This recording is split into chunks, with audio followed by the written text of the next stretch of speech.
She's too scared to come out here. Okay, we'll get started. Hey everybody, it's JB, and today we're here at Lake Winnebago, in a frozen Lake Winnebago in beautiful Wisconsin. Isn't it neat? It's all frozen. It's like the whole thing is just frozen. It's crazy. But today I want to talk to you about anxiety and how we get anxieties in our life, and a lot of times those are self-created. So recently a friend of mine was talking to me about some things that she had committed to that she was going to do. And she was okay with it in the beginning, you know. It was like, oh great, I'm going to do this with this person and it's going to be great. But as the time drew nearer and nearer and nearer for her to do those things, she had a lot of time to build up anxieties to keep her from wanting to go. So a lot of times we do that to ourselves because we feel that we may not be good enough, we may not be smart enough, or it's just taking up too much of our time and we don't want to fool with it. But here's the thing, we are the ones that create those issues and those boundaries that we're creating and keeping us locked inside those cages. Right? In order for us to deal with those anxieties, we got to find those underlying causes and conditions. Okay, so we think about what's stressing us out about the situation that we've already committed to. Is it the time factor? Is it the place that we're going to? Is it the fact that we're working with someone we don't want to work with? So we have to resolve those issues one thing at a time.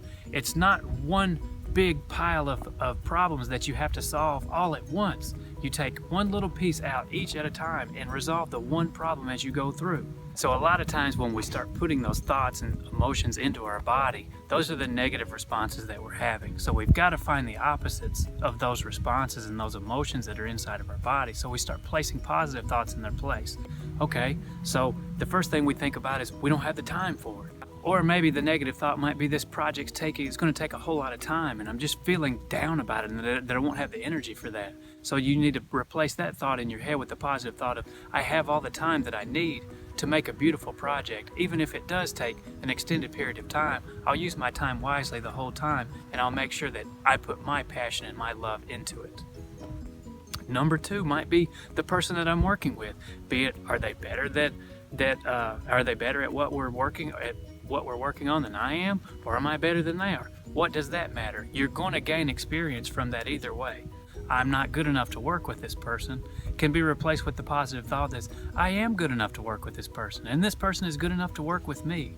So there's a positive thought that you can take and replace that negative thought. Hey everybody, I'm JB. We're still here at Lake Winnebago and it's frozen. I'm a beautiful expression of the infinite nature of God, and so are you. We're all beings.